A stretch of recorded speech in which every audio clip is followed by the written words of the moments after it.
We want to welcome all of you to this webinar, and others will be joining as we come along. And just to say that the webinar, which involves Sally Mann and myself this morning, and Sarah Jane is basically hosting the you folk as you're coming in and engaging with you, is sponsored by the Journal of Missional Practice, which is a journal co-developed by the Missional Network in North America and For Mission in the UK. And so we welcome you all, both in the UK and in North America. Sally is in London, England, and so it's probably about 4 or 5 in the afternoon.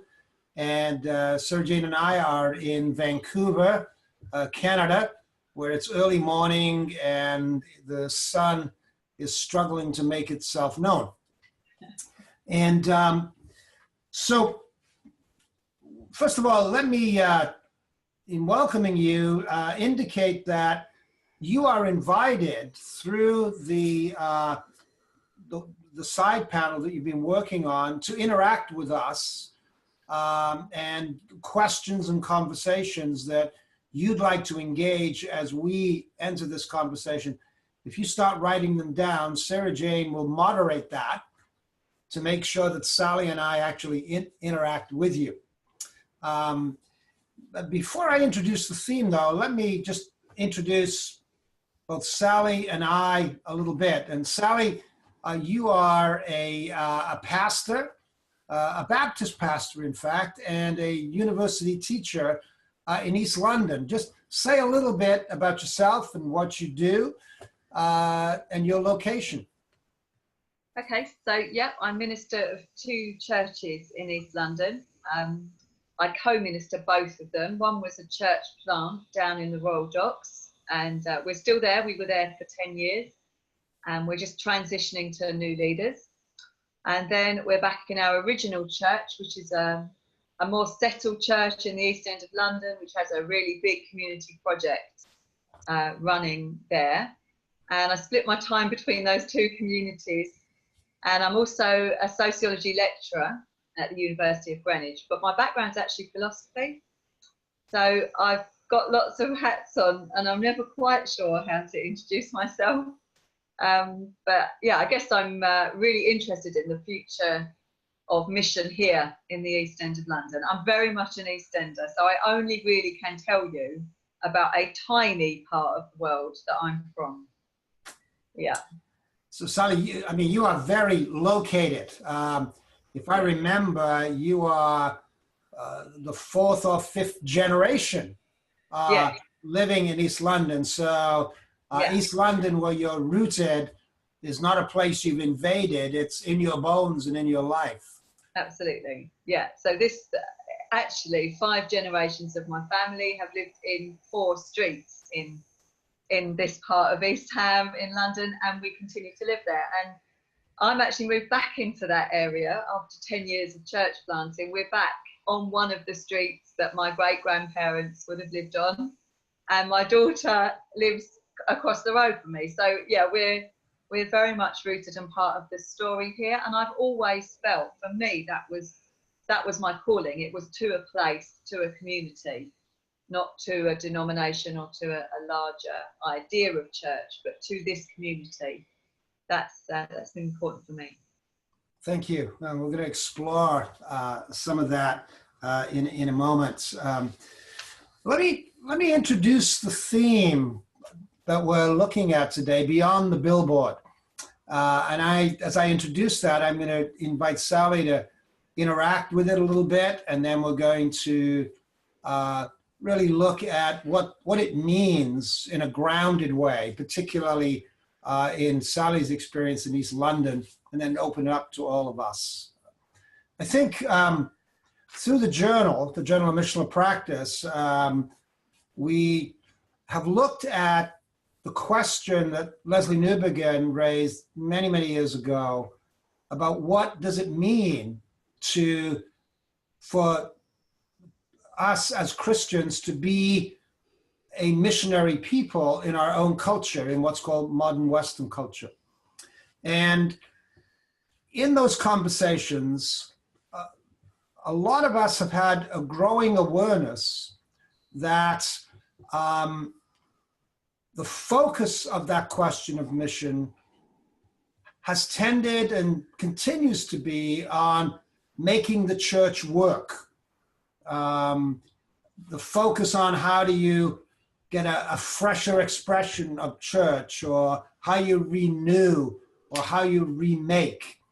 And as important as that is, there's been a growing sense that this drive to fix and remake the church may not be the right focus.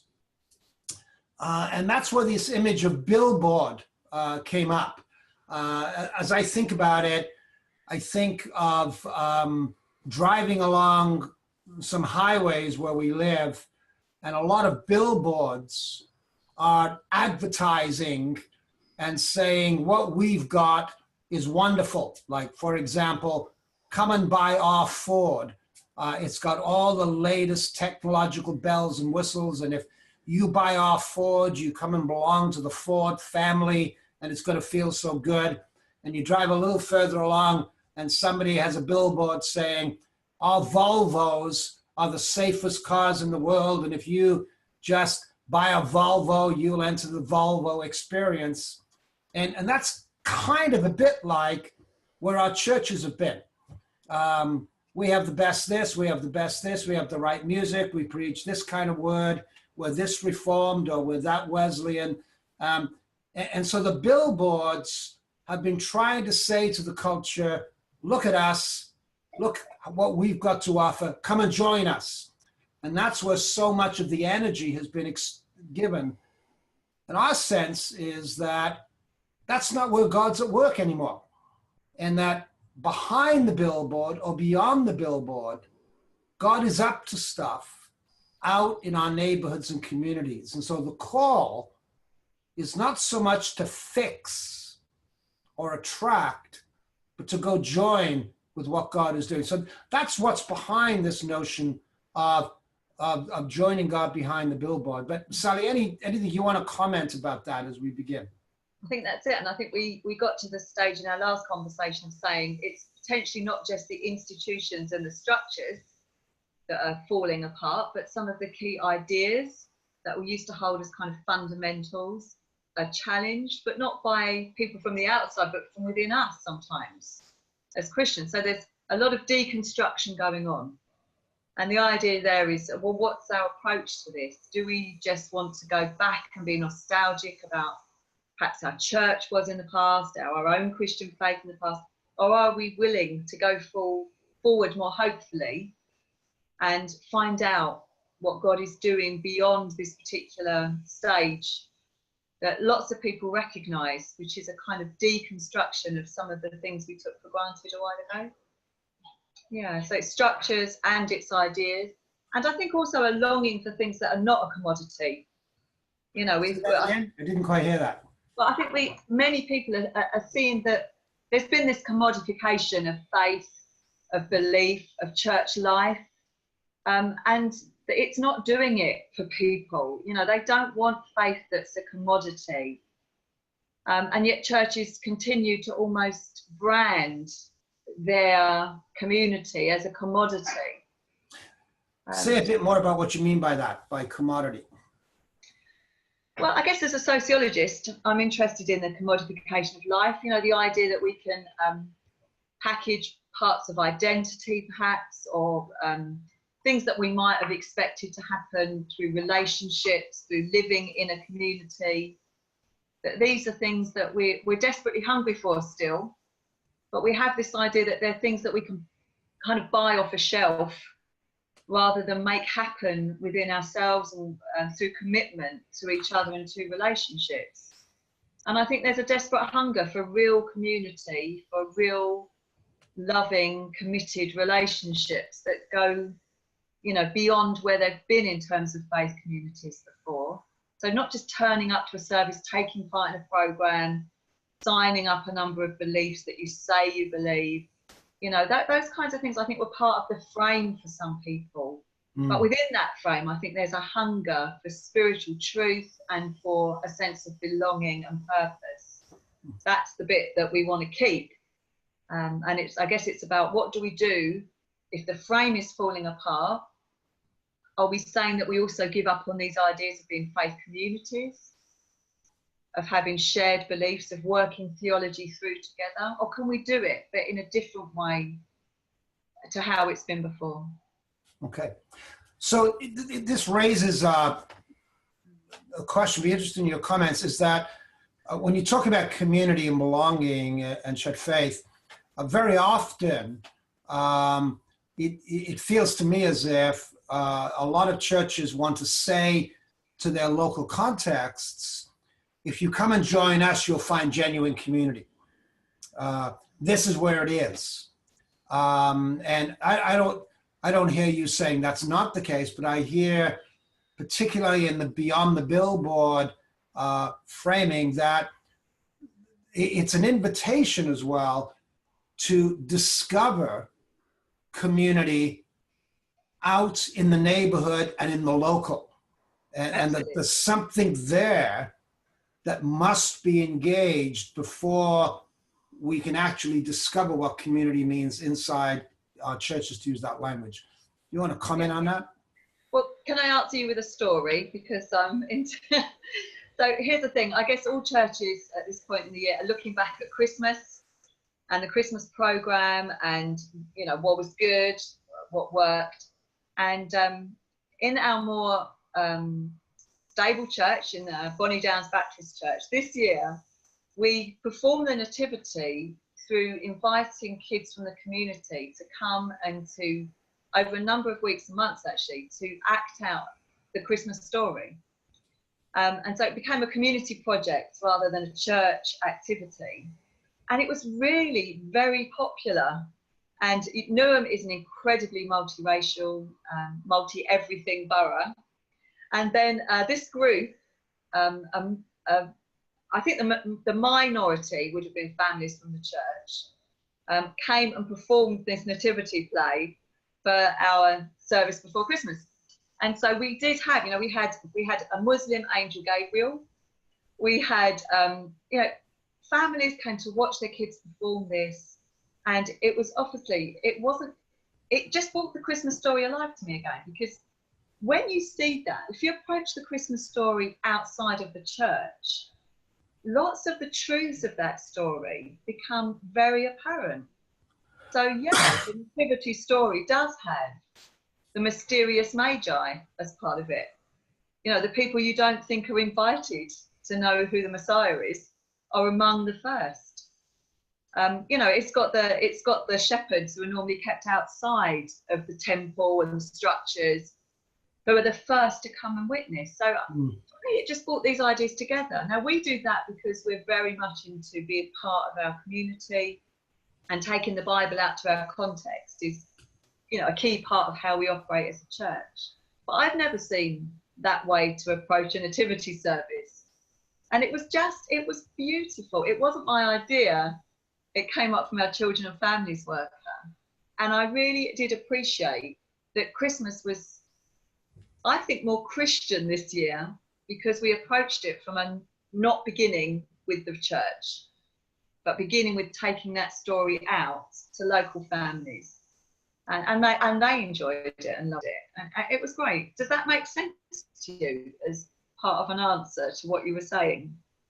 Yeah, it does. It's that you, well, let me test this. It's that you're learning how to not primarily say, here's what we have to give to you, but how the story takes life and form amongst people in the community itself. Yeah. And it's a two-way street, because then we learn from hearing the story in a different way.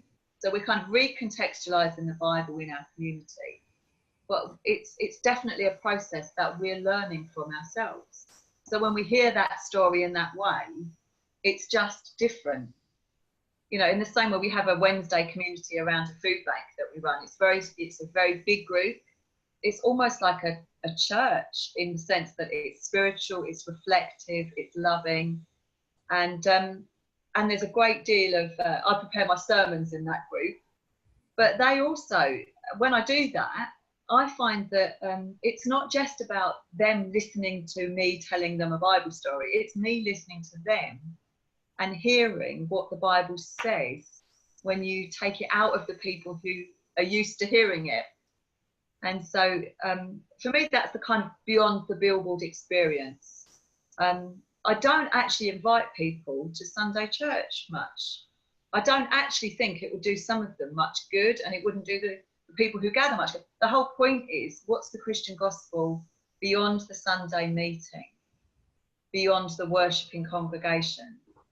So 90% of my energy and week is nothing to do with the gathering on Sunday. So that, I mean, that raises a whole set of questions, and I invite other people if they want to do it, but because you're describing something that's almost the reverse of how most ordained ministers spend their time.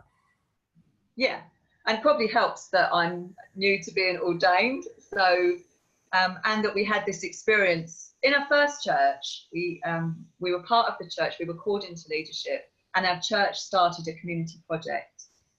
And so the focus of the church shifted. When we went to plant a church, we did it exactly the opposite way round.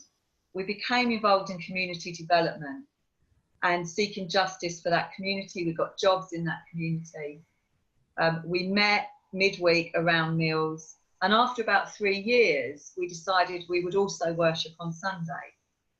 So I think those experiences for me have shown me that I love congregational worship and I love Sundays, but it's not for me where most of the really exciting encounters between God and his people happen.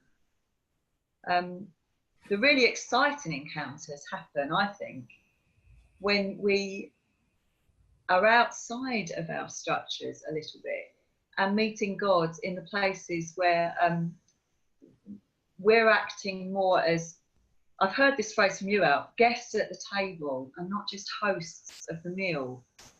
And I think that puts the church in a more relevant and interesting stance. It's not that we don't have a contribution, we do, but can we learn as well? Can we learn from our context? Can we be partners with people? Yeah, and the beyond the billboard image, the billboard image suggests that, particularly we are leaders, we spend a huge amount of our time and energy trying to figure out how to make the billboard attractive, where in a way in which we are the hosts inviting people to something.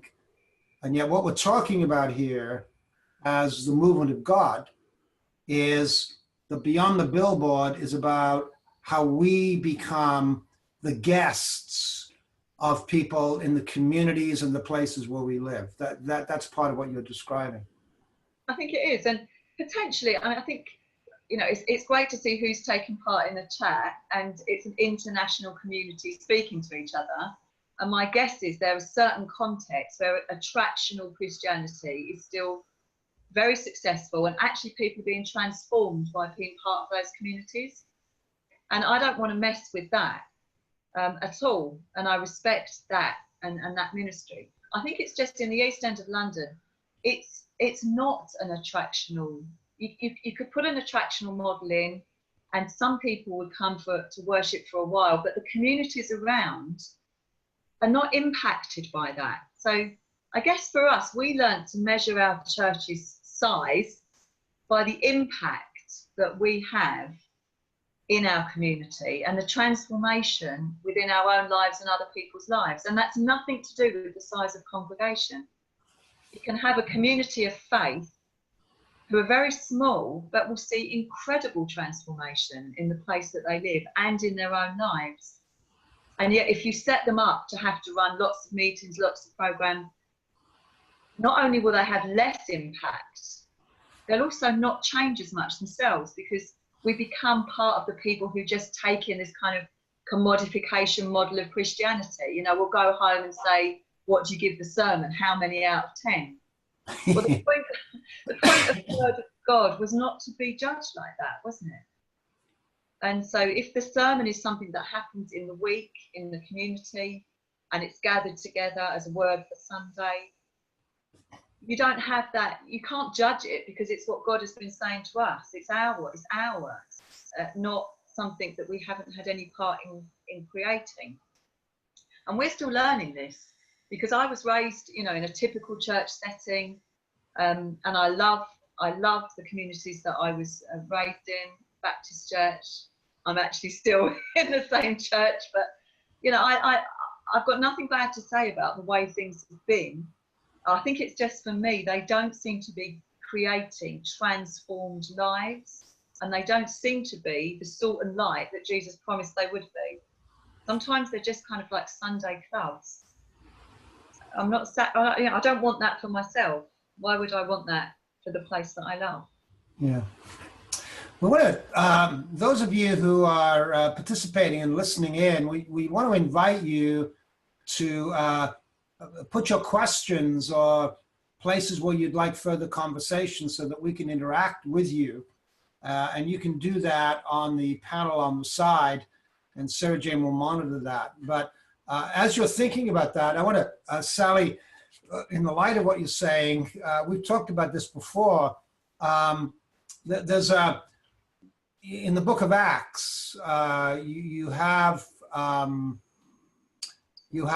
Paul and his company going about their business and meeting Lydia.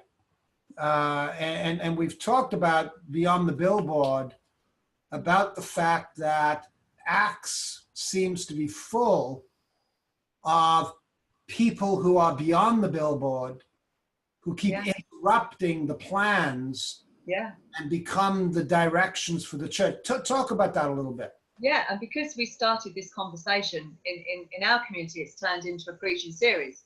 And it is actually incredibly radical, you know, more so than I've ever noticed. So, you know, the first converts that you have in the book of Acts are a group of the most unlikely people. You know, you get the Ethiopian eunuch. You know, what does that say about our ideas about who is the right ethnic group for us to attract, or people with the right sexuality or the right sexual identity? You know, an Ethiopian eunuch could not have been further from the mind of Philip, I guess, when he thought about how mission was going to happen. And Paul himself, you know, who would have chosen Paul? Who would have chosen this radical, angry persecutor of the church? And then you get Cornelius, you know, the Gentile, who's hearing God. You know, we just had that, we looked at that last week, and, you know, that the Cornelius, the Gentile, has one vision and an angel speak. And Paul has to hear this 3 times. Get up, you know, Peter has to hear this 3 times. Get up and eat, get up and eat, get up. You know, and so God was out there with Cornelius way before Peter knew it. And then this week we're looking at Lydia. And again, Paul would never have thought an immigrant, foreign, wealthy woman would have been the key to unlock mission in Europe. So what are we missing? You know, we're just meeting the people we always meet and talking about the things we always talk about. What are we missing? Who are the people who we could be encountering? Where's the Ethiopian eunuch? Where's Cornelius? Where's Lydia? What do people think about that? Does that make sense to others? Yeah. Well, let's get into that. I mean, it's there's some questions starting to come up, and but part of the point that you're making here is that when we talk about Beyond the Billboard, we're not talking about a technique to do church differently. We're saying that in people that we would never count or imagine or often see as church, God is at work and God's future is being shaped, and we're being invited not to publish the billboard, but to figure out how we connect and listen and engage with these folk. But Sarah Jane, you you've been monitoring. What's the sort of the questions we should begin with? Yeah, I think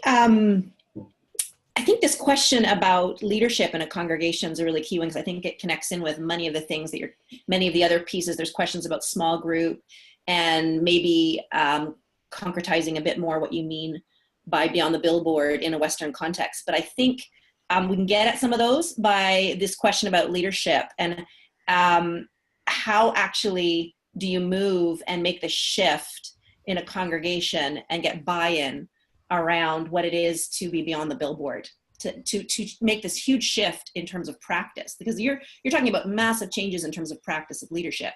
And so how do you get that buy-in and that move? So it's a question of how do leaders create this kind of imagination and get buy-in that invites people in the church to move in that direction. That's the question. Okay, Sally, how do we want to come about this? I don't have the answer. I can just speak about, from my experience. Yeah, go ahead. From my experience, leaders need to not allow themselves to be just framed by the expectations of a congregation, as good as they might be, around the role of the leader being mainly a pastoral role for a group of Christians. I think if that's the expectation of a congregation, you're not really going to make that shift. But if the leader is called to see mission in a new way, to try to key into some of the what's available in the community, and to spend more time in the community, and models that, other people will see that's actually Christian mission happening. So, of course, it's easier to start a church where everybody kind of gets that vision, so we planted a church and we've steered a church, and it's much easier to plan. But I also don't think we should give up on the idea that these wonderful existing congregations are not also getting a bit tired, maybe, of doing the same things that aren't working.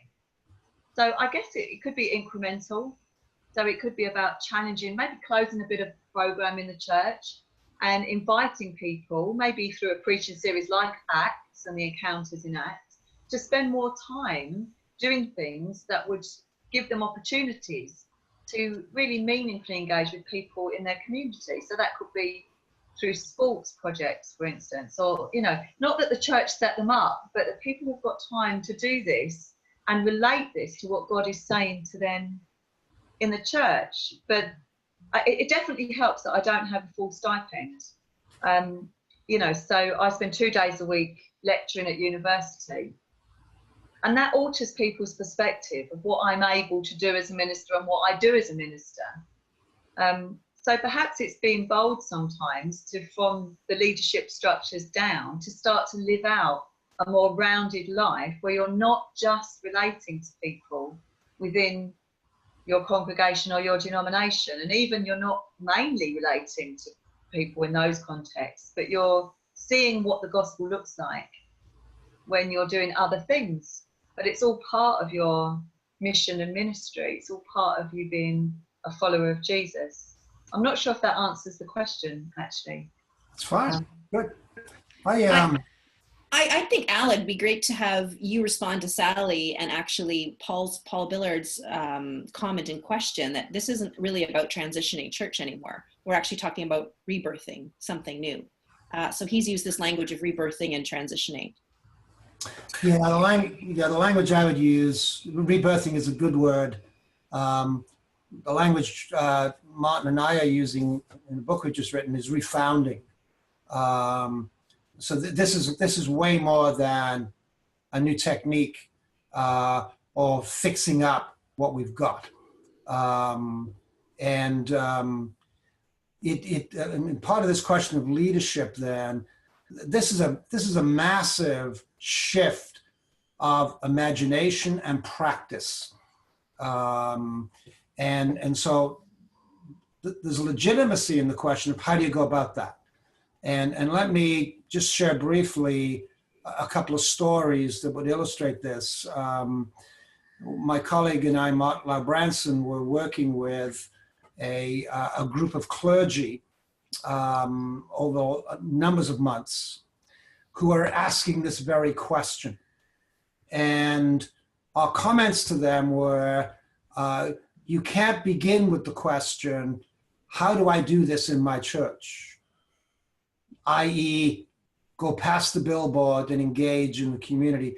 You actually have to begin practicing this for yourself.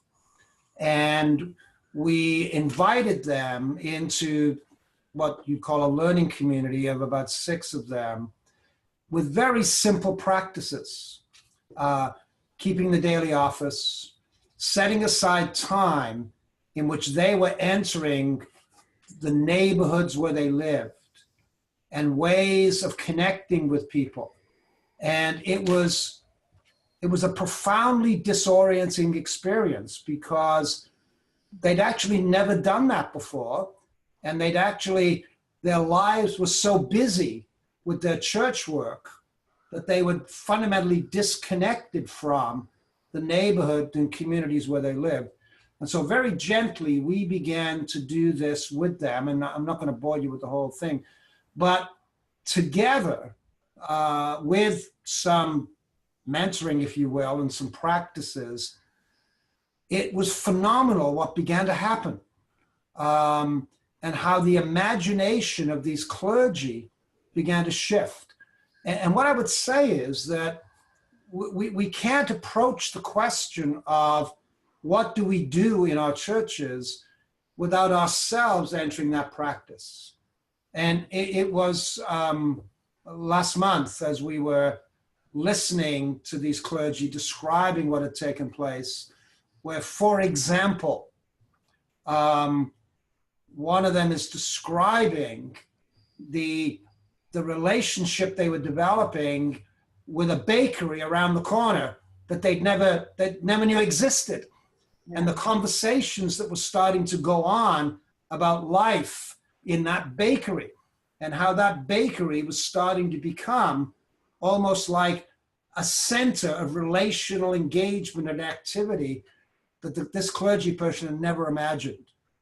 But even beyond that, one of these clergy people began to say how he was so consumed with his church life that he had lost the capacity to have conversation with his wife. And now, here's a clergy person. It could be a husband, could be whatever. But, and the practices of being present in the community, of taking time to start doing that, began to fundamentally remake the relationships he had at home. Now, these are the critical pieces. These are, if you will, the revolutionary refoundings that we're talking about are going on. Now, the second part of the question, and I'll stop, is that I can think of a Lutheran community that I was with recently, where a guy my age, grumpy guy, just like me, was talking about this. Well, I don't know what's going on in our church and all of that kind of stuff. And he was just invited to tell some stories about what he did. And in the telling of the stories, and that's what's critical. How do you get people, how do we begin by inviting people to start telling stories of what they're up to and the things that are niggling them and going on inside of them? He starts telling a story of going to, I think it was a football game, a particular Canadian football team I won't mention, and how he kept noticing a guy off in a corner who worked there, who had a broom to clean up. And it was stunning to listen, because if you listened, what you could hear is that in the heart of this grumpy old guy, he loved to talk to what he saw as a lonely guy pushing a broom. And inside of that were all the clues to where God's life was at work and where this grumpy old church guy was discovering a Lydia. So this is not a big program. No. It's about a whole way of life and a repatterning of what we're doing. So those are some ways. I probably talk too much. I like Jean's question here. She says, what about the members who don't live in the community where their church is based? So her question is, you know, what do we suggest to a church where the communities don't live locally? And I don't know the answer to that, because I always assume that we do worship in the communities we live in. I guess it would have to deal with something like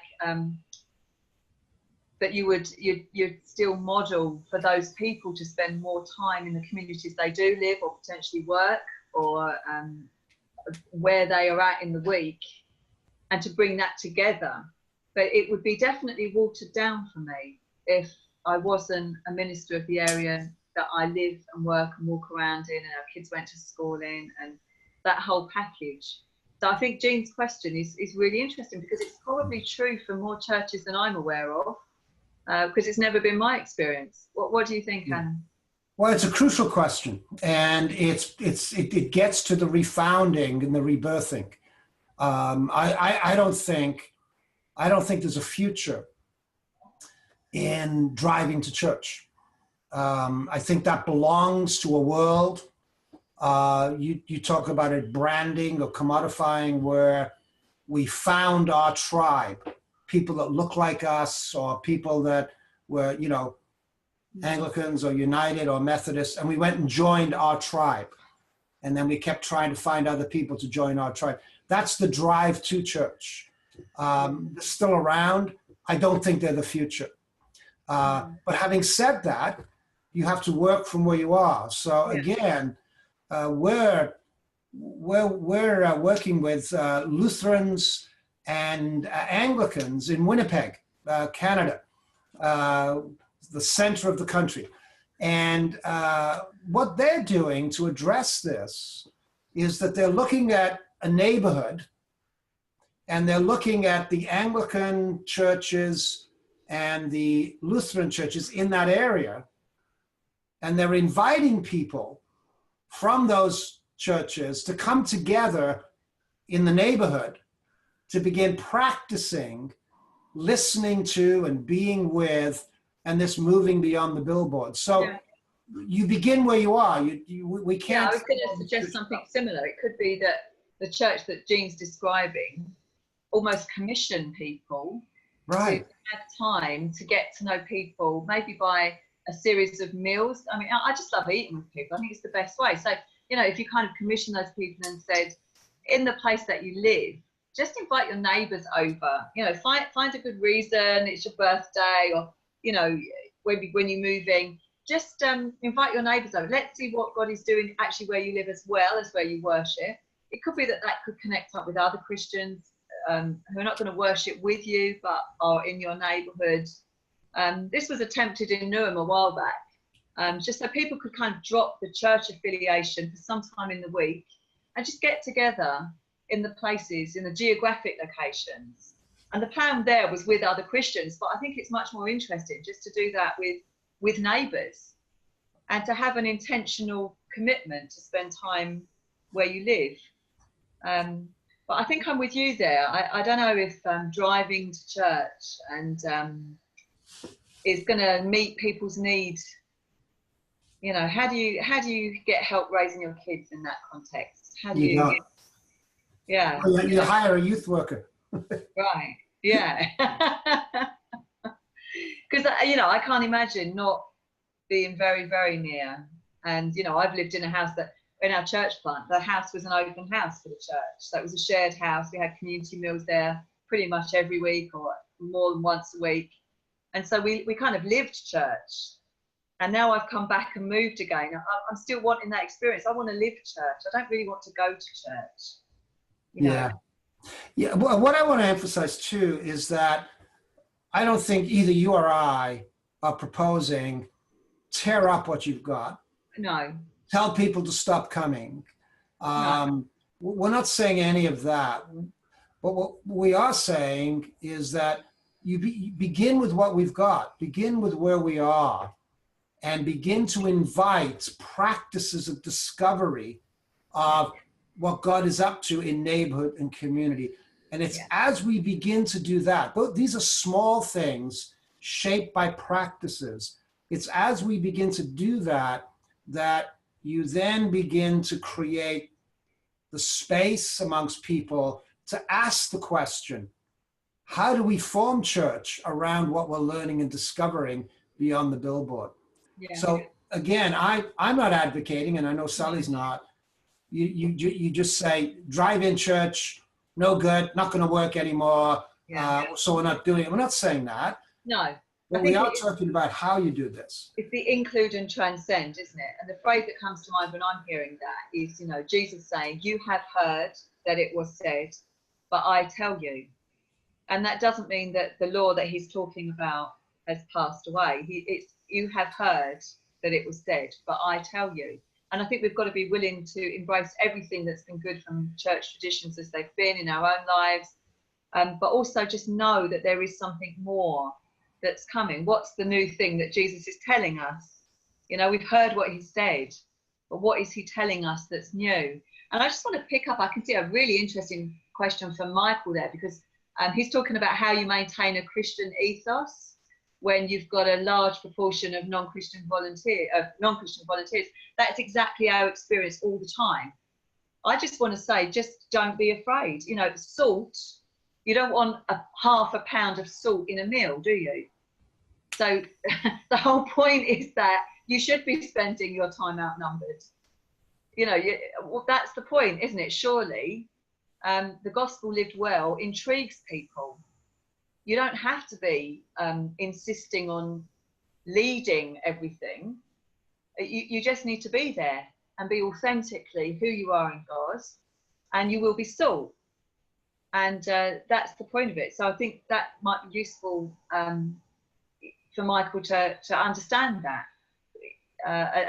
I'm sure he's experiencing some of the rough and tumble of that. But the point of it is, the salt is among the food. Contribute to God's work without sharing our faith. Well, sharing our faith, again, Michael, that's interesting. I believe we share our faith all the time by who we live and who we are, also by the way we fail and our honesty and our vulnerability, and by listening to people, by listening to them, we share our faith, because our faith is often to listen to people and to understand our faith through hearing other people's questions. But I think where we're thinking that we need to control a kind of have a kind of controlling vote in a situation, we might not really be as confident as Jesus imagined when he talked about a community of salt. I don't know. What do you think? Yeah, I mean, I think the other, the being the community of salt is, I think, and I see Martin pointing this out too, actually, that's something that's been fundamentally lost. And it's not an aggressive saying we're different than you because we believe this, but what are the practices that as a community of God's people shape us? Some of us talk about,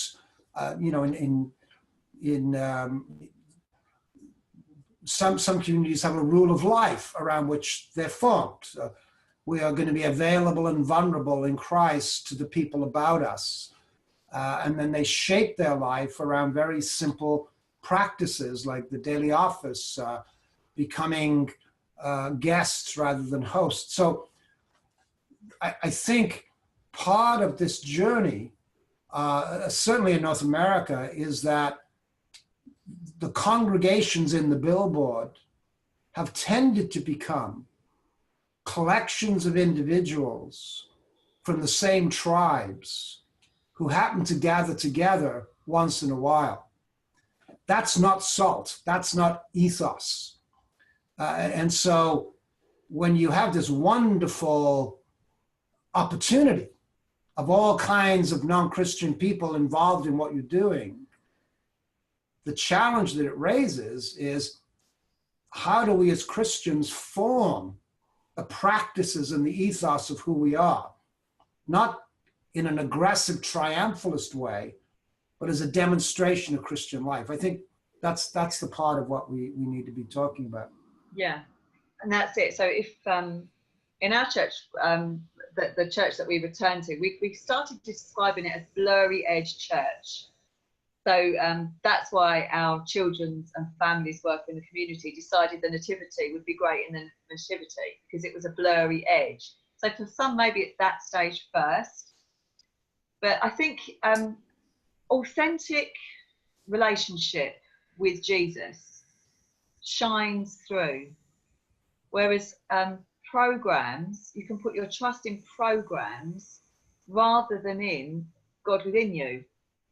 So it's much more challenging, isn't it, in a way, to drop some of the program and trust that God can speak to you and you can hear God in the moment of where you are in the community, because you don't have a program around you, you know, to say, well, this person's going to hear God because the sermon will start soon. Or, you know, I can help this person open up to God because the worship's really good in my church. What if they're not willing to do that, but they are willing to get to know you? I think it's a challenge for Christians to say, how much do we really believe that the Holy Spirit is at work in our lives? And I'm not talking about not meeting together to worship and all of those things. They're very precious to me. But I think we've got stuck in the idea that we can just invite people into a program that will change their life. And we haven't seen much success from that, really, have we? No. There's lots of people who've been in churches for a very long time who you're not seeing love, joy, peace, patience, kindness. And I don't mean that disrespectfully. I mean that they might have become very good church members. But are we setting church in a way that people are not actually encountering God much? Yeah. So Jane, other questions we want to attend to? Well, there's an ongoing conversation which you might be seeing there just around what it is to be a community of salt and light. Comments from John and Paul and Martin around leadership and what it is to be a community of salt and light. I'm not sure if you folks, and Sally are sort of tracking that, but that might be, you might want to weigh into that a little bit more. Of what it means to be a community of salt and light? Yeah, so I think John's comment maybe is a good place to start. Isn't a fuller description for churches to seek to be communities of both salt and light, not just an ethos, but also a hope. And then Paul's comments, I agree that vision sustains, but it's a reality that when we work together with the community, it remains hard to keep the core Christian experience. I think Sally was making some comments about that in terms of that core Christian experience. Yeah, for me, it's essential that we do have a time for whatever we mean by a core Christian experience. That would involve Eucharist, however we experience and have that, prayer and worship. And I still think there's a place for a sermon, although I don't really like the way that most churches approach how that's prepared. You don't need a lot of people experiencing those if their lives are transformed to be able to live in quite an area where they are completely outnumbered, if you're going to use that word, or where they're perhaps not outnumbered but going to be seeking encounters with people that God has prepared them to meet. Yeah, I think this idea of losing ethos is not at all what I would be talking about. But seeing what Michael's writing there, yeah, an hour and a half on a Sunday, is that the core experience for us? I'm not sure. It seems like many of these questions are a response to, and they're good questions that are a response to this idea. If we're actually talking about refounding and not just transition, then what is this going to look like? What do you mean refounding? What's up for grabs here? What are we talking about? What's the role of leadership? Like, what are we living into here? And there's some good questions. What does it look like for us to be on this journey of refounding when there isn't a roadmap ahead of us that says this is exactly what this is going to look like? And I think Sally used the language of don't be afraid, but there's some good questions. I mean, isn't that, we could pretend, Alan could probably pretend and say, oh yeah, we also know where this all heads, but let's be really honest, we have no idea. I have no idea in my own ministry. I have no idea. Well, I believe that the Abraham experience of leaving what you know and journeying out to a place you don't know is really fundamental to faith, isn't it? Leaving what you know for what you don't know. And so concretely, that's, I'm not trying to plug here, but Martin Robinson and I have just written a book called Practices of Refounding, which begins to press into these questions. But here's what I would say is that part of what this means is things like, for example, I determined that I will be part of a church community within the zone of where I can walk, not drive. And that what that means then is that my time and energy as a part of that community is directed toward living in and being in and dwelling with and becoming both guest and host in the neighborhood and community where I live. And in the midst of that, I am learning how to listen to the other in order to discern what God is doing. That's the concrete, practical direction. In order to do that, I've got to stop doing lots of things and start doing a lot of other things. So that's the direction. That's the practices that I want to talk about. But I want to talk about it in terms of you have to begin where people are. You can't just tear everything up. So there's a tension in all of this. Yeah.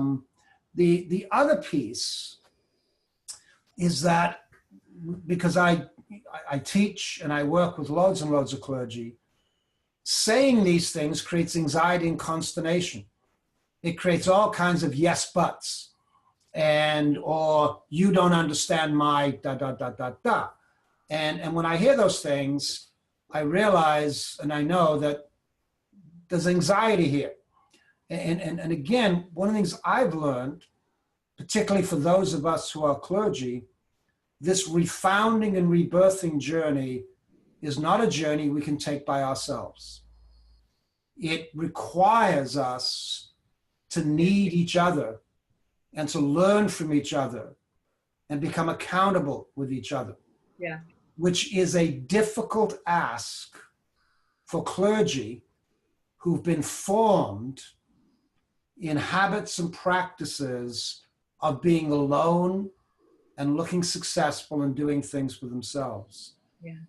That's also part of what's required here. Yeah, I think that's right. And I think these are, there's so many conversations that are approaching this from different angles. And the idea of parish, I think, is kind of around what you're talking about there, isn't it? That the idea Yes. of church being a parish, and I didn't know, but PCCs used to run things like the sewage for the community. You know, they would have responsibility for these kinds of issues in the community. And we've lost that really, haven't we? We've privatized almost Christianity to be something that is, you know, very personal, very distinct from life, requires us to adopt a different culture rather than to become countercultural. We're kind of subcultural. And perhaps that's been the way that God has been at work previously. But I don't see that it's the way that's ahead of us. I don't see that in my own community. I see lots of the most interesting things that the church do happen when we are partnering with other people, when we are listening as well as speaking, and when we're just being a more human version, perhaps, than the professional Christian role, which I'm not sure impresses people. I'm not impressed with it. When I meet someone who's got all the pat answers and they know all the jargon, and I just want to know what their life is like. I want to know what their family is like. I want to know if they if they live this out rather than just, do you see what I mean? Is this part of the problem now? We don't, the packaging has almost become too glittery. Well, you're pressing into what the billboard represents, in the sense that obviously what we mean by billboard are the kind of churches that we've created. We've created a highly privatized, individualized society of buying commodity, in which accountability for what goes on in the local, in the parish, has been given out to the state or whatever. So what's left but privatized religion? Yeah. And that is utterly contrary to the gospel. Totally.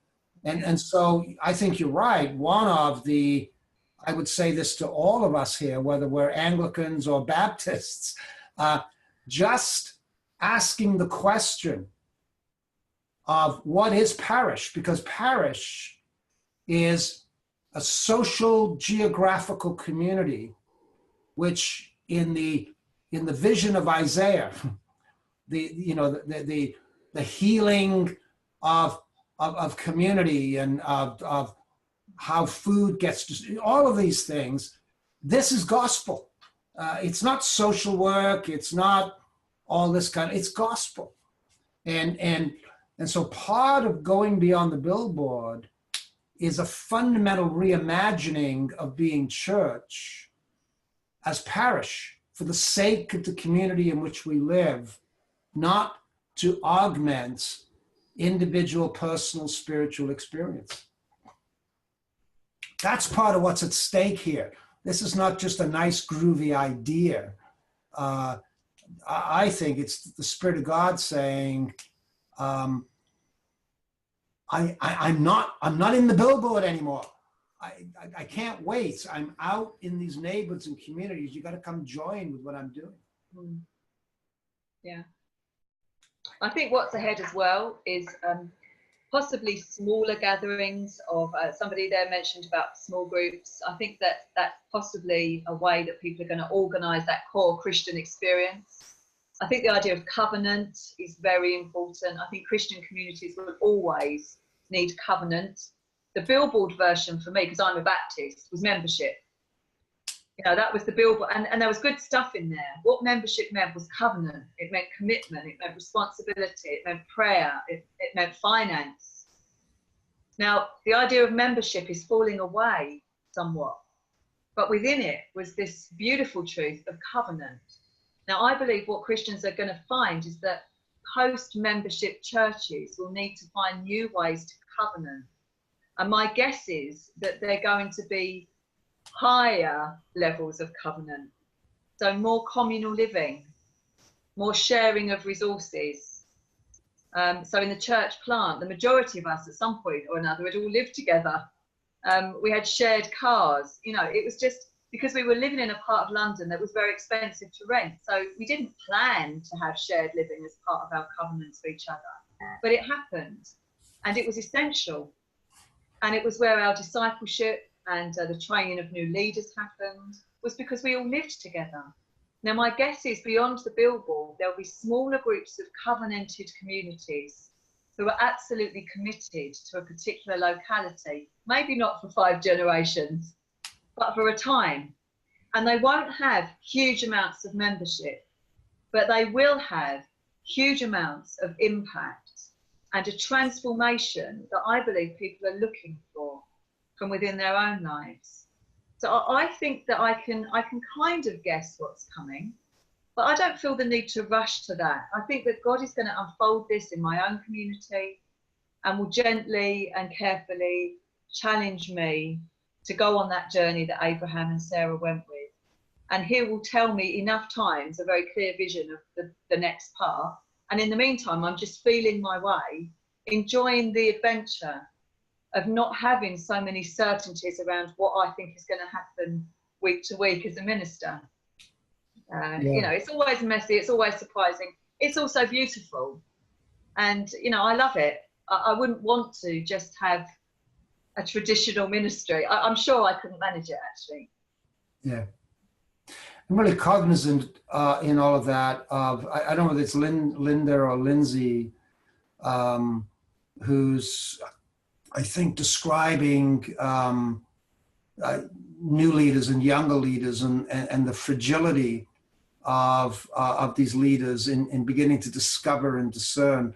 I think that's a really important recognition and insight, and how all of us in different ways, particularly my generation, how do we attend to the nurturing and the support of the younger leaders, or leaders who are not steeped in all these other traditions, who are beginning to learn to do this, and how we become learners from them. I think that's a very, very critical and important insight that we need to pay attention to. Yeah, and I've had that myself. I think if you don't yet as a leader have a mentor who is stretching you, it's just so important to find somebody. And I have that. I have two women who I really respect and help me. They just ask me the difficult questions about my faith and my journey. And in turn, I have a group of 5 women who are all in leadership positions. One worships in one of our congregations. The other, I just think, are so worth investing time. Every kind of 4 to 6 weeks, we'll just spend, some time together. And I think those kinds of connections are going to be essential, because you're right, we haven't equipped leaders with these skills. We've basically told them they're going to spend a lot of time, learning dead languages, sitting in bookline studies, spending most of their time talking to people within their churches. And, we've done them a disservice, really. I'm pleased I wasn't trained that way. I don't think I would have been well prepared for the reality of ministry in my life. Well, our hour is come and gone, and the questions are still very much there. And I want to thank, first of all, Sally, you for your participation, contribution, your real life on the ground experience.